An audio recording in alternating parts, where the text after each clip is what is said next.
Hello friends, welcome to my channel RSK-Code Tutorials. My name is Sourabh Shrivastava and we are learning Junit 5.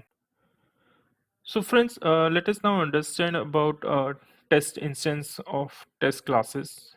So here we use test instance annotation.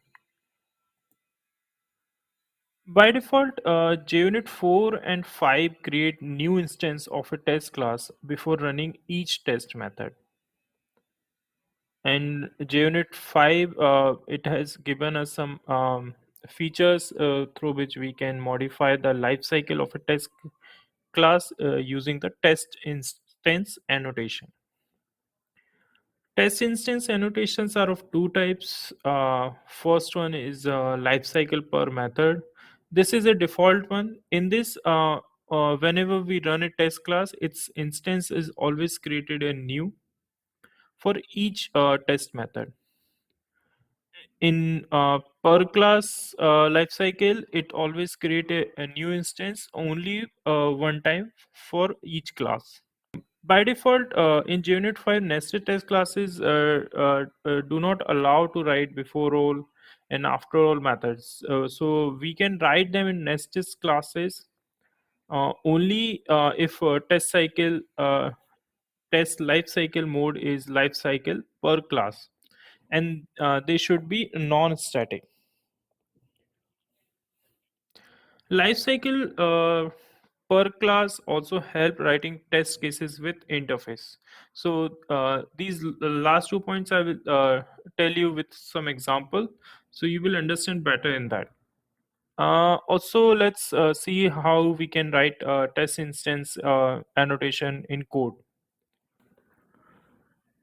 So, friends, I have written few classes here.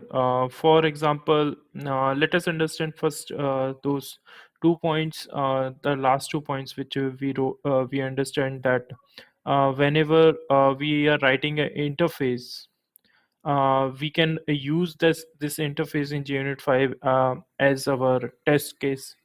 So in this, what we have to do, we have to annotate our interface with a test instance and need to give this property per class. In this before all and after all method we have defined, but these are not static method, these are default method. After that, I have implemented this base test class in this test implementation class, and here is my test method. So let us now run this test impl class. So here we can see this before starting test is showing, and test method is showing, after test is completed is showing. So this is how we can use this per class. We can use abstraction here. We can write code once, and then after that we can use this base test interface in many classes. So this is where in inheritance this feature helps us in writing test cases. Also, this same feature we can use in our nested class also. If our class is implemented with this annotation test instance with property per class, so we can use this before all method and after all method there also, without using a static keyword. After this, let us understand test instance method example. So here I have written a class which is defining test instance per method.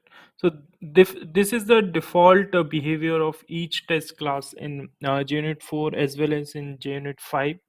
So here I have defined a property, class property data. In my first test, I am adding this property with 3, and my assertion is if I add 3 with 3, it should be 6. And after that, I am multiplying this value. And my expectation is if I multiply 3 by 3, it should be 9. and after that I'm dividing it by 3, so my expectation its result will should be 1. So let us run this class. So I can see my all test cases except assertions has been succeeded.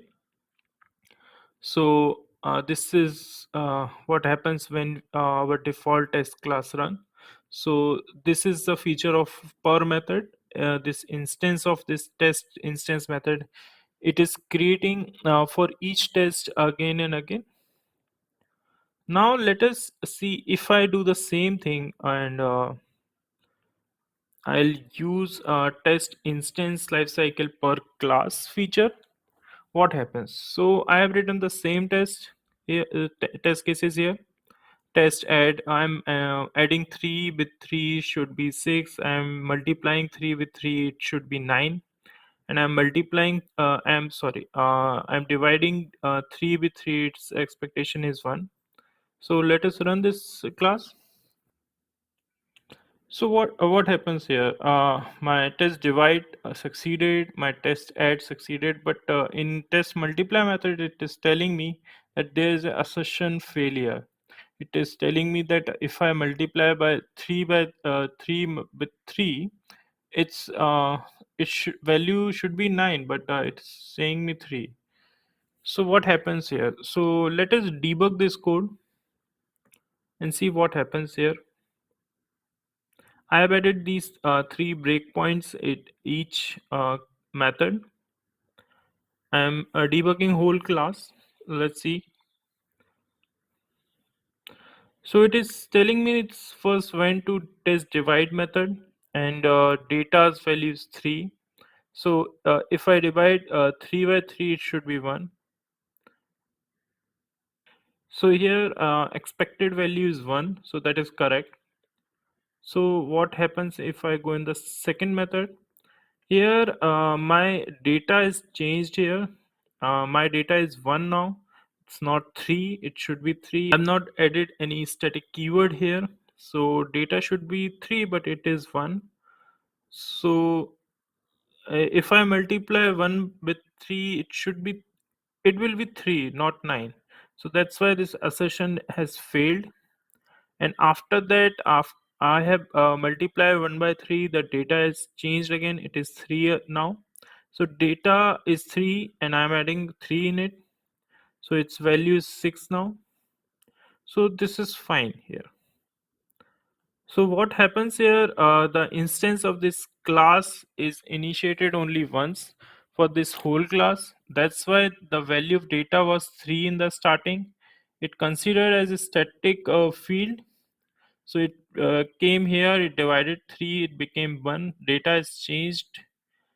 So this is how this life cycle per class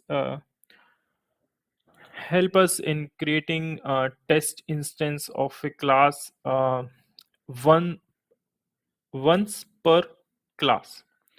So where we can use this feature where our objects are expensive, for example reading some large data from a file from a database.